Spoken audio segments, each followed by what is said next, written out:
اسما سحر کا افسانچہ سنتے ہیں۔ عنوان ہے فطرت۔ آج اس کا پہلا روزہ تھا اور اس کی ماں نے اسے روزے کے آداب بتاتے ہوئے کہا تھا، نہ کسی کو تنگ کرنا، نہ بھوک کا رونا، نہ جھوٹ بولنا ورنہ تمہارا روزہ ٹوٹ جائے گا۔ مگر جب اس کی ماں نے 2000 روپے میں خریدے گئے جوڑے کی قیمت بڑھا چڑھا کر اپنی نند کو 4000 بتایا تو اس نے بے ساختہ پوچھا، مما جھوٹ بولنے سے تو روزہ ٹوٹ جاتا ہے نا، پھر آپ نے روزہ کیوں توڑ دیا؟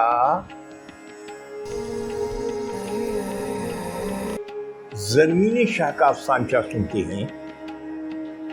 عنوان ہے افطار پارٹی۔ سارا، تم نے اپنی تمام سہیلیوں کو انوائٹ کر لیا نا؟ فرحہ نے میوزک کی دھن پر پیر جھلاتی بیٹی کو مخاطب کیا۔ جی مما، میری تمام فرینڈز آ رہی ہیں، ہمارے افطار ڈنر کا تو سب کو انتظار ہوتا ہے۔ سارا نے چہک کر کہا، آف کورس بیٹا، اس لیول کی پارٹی کسی کی بھی نہیں ہوتی۔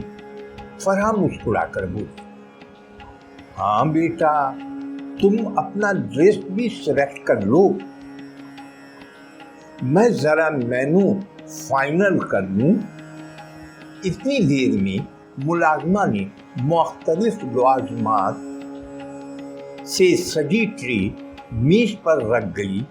فرحہ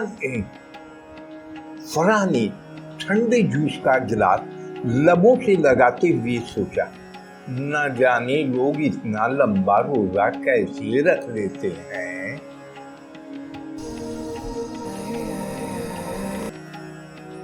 مقدس مہینہ۔ عنوان ہے بہرام علی بھٹو کے افسانچے کا۔ حاجی یوسف کی دکان سب سے بڑی تھی، ہر قسم کے کپڑے ان کے یہاں مل جاتے تھے۔ وہ ماہ رمضان کی آمد سے چند روز قبل اپنے کاروباری دوست قیوم کے پاس 5 لاکھ روپے قرض لینے گئے۔ قیوم نے کہا، حاجی صاحب، چاند رات تک 5 لاکھ قرض 1.5 لاکھ سود سمیت ادا کرنا پڑے گا۔ حاجی صاحب نے مسکرا کر کہا، قیوم بھائی، رمضان کا مہینہ بہت برکت والا ہوتا ہے، اللہ پاک 5 لاکھ میں بہت برکت ڈالے گا۔ اس ماہ کی برکت سے آپ کے سود کے ساتھ مجھے بھی سال بھر کی روزی مل جائے گی۔ اردو صنف سخن افسانچے کی مقبولیت بڑھ رہی ہے، کیونکہ کم سے کم وقت میں بڑی کہانیوں کے پلاٹ پر افسانچے لکھے جاتے ہیں۔ اسے مزید مقبول بنانے میں آپ کا ساتھ چاہیے۔ آپ بس اتنی سی مدد کریں کہ دنیا افسانچہ کی سبسکرائبر میں اضافہ کرنے کی کوشش کریں۔ سبسکرائب کرنے میں کوئی پیسہ تو خرچ ہوتا نہیں ہے، صرف سبسکرائب کا بٹن ہی تو دبانا ہے، تو دبا دیں۔ ہاں، اس کے ساتھ گھنٹی کا بٹن دبا کر آل پر کلک ضرور کریں۔ گستاخ کہیں کا۔ یہ عنوان ہے آکاش مغل کے منی کہانی کا۔ صبح سویرے میسنجر آن کیا، ان باکس میں کسی کا پیغام منتظر تھا۔ سلام سر، کئی روز ہوئے آپ کو فرینڈ ریکویسٹ بھیجی تھی، لیکن شاید آپ ہمیں اپنے معیار کا نہیں سمجھتے۔ ہم غریبوں کی فرینڈ ریکویسٹ بھی قبول فرما لیں پلیز۔ میں نے اس کی درخواست قبول کر لی۔ یوں ایک دوسرے کے فیس بک فرینڈ بن گئے۔ شام کے